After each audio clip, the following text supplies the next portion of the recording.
नमस्कार, मैं हेना प्रसून बहुत बहुत स्वागत करती हूँ आप सबों का अपने चैनल हेना प्रसून एस्ट्रोलॉजी में। ज्योतिष के इस नए कार्यक्रम में आप सबों का पुनः स्वागत करते हुए मुझे बहुत खुशी हो रही है। और आइए जल्दी से जानते हैं आज के नए प्रोग्राम में नया क्या है। तो आज हम बात करेंगे, हमने पिछली वीडियो में पाप कर्तरी योग के बारे में अच्छी खासी चर्चा की और अब हम बात करेंगे एक संक्षिप्त चर्चा शुभ कर्तरी योग। जिस तरह से पाप कर्तरी योग प्रभावी होता है उसी तरह से शुभ कर्तरी योग भी हमारी कुंडली में बनते हैं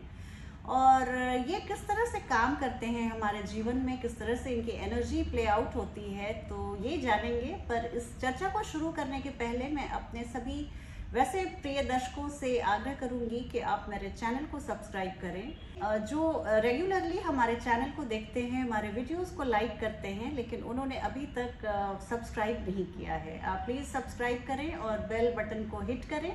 जिससे हमारी आने वाली वीडियो की जानकारी सबसे पहले आप तक पहुंचे। इसके अलावा अब मैं जल्दी से चर्चा शुरू करती हूँ शुभ कर्तरी योग के बारे में। तो देखिए, शुभ कर्तरी योग जो होता है वो हमारी कुंडली में तब बनता है जब किसी पापी ग्रह के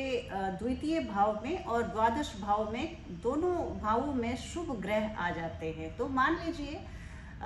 मेरा कोई पापी ग्रह सप्तम भाव में बैठा हुआ है और षष्ठम भाव में भी शुभ ग्रह और अष्टम भाव में भी सौम्य ग्रह हैं, तो ये पापी ग्रह जो सप्तम भाव में बैठा हुआ था वो शुभ कर्तरी प्रभाव में आ जाएगा। तो अब अगर शनि देव मान लीजिए उदाहरण के तौर पे सप्तम में बैठे हुए हैं तो ये विवाह को नीरस बनाते हैं, रिश्तों में ठंडापन लाते हैं, जीवन साथी के लिए एक तरह की अनमनस्कता लाते हैं और एक तरह का ठंडापन जो लाते हैं वो अगर शुभ कर्तरी के प्रभाव में आ जाएं, जिनके इस तरफ मान लीजिए शुक्र बैठे हुए हैं और अष्टम भाव में गुरु बृहस्पति या बुध बैठे हुए हैं, तो ऐसी स्थिति में ये जो शनि देव हमारे वैवाहिक जीवन में हलचल ला सकते थे, ठंडापन ला सकते थे, एक तरह की नीरसता ला सकते थे, डलनेस ला सकते थे, कुछ भी नहीं करेंगे और ये शुभ ग्रहों के प्रभाव में आकर वैवाहिक जीवन में एक शुभता का संचार करेंगे, एक नयापन का संचार करेंगे, आपके बिजनेस पार्टनरशिप को बहुत मजबूत करेंगे, बिजनेस पार्टनर्स आपके हाँ में हाँ मिलाएंगे और इस तरह से हम देखते हैं। और इन जब दोनों अगल बगल जो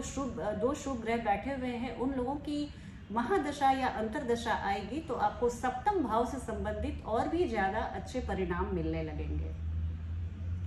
और इसके विपरीत अगर जो सप्तम भाव में, ये मैंने एग्जाम्पल के तौर पे कहा, आप ऐसा नहीं समझिएगा कि ये शुभ कर्तरी योग सिर्फ सप्तम भाव में ही बनता है, ये सिर्फ एक उदाहरण है। तो अगर सप्तम भाव के ग्रह की जब महादशा और अंतरदशा आएगी तो भी वो उतना बिल्कुल बुरा परिणाम नहीं दे पाएंगे क्योंकि वो शुभ ग्रहों के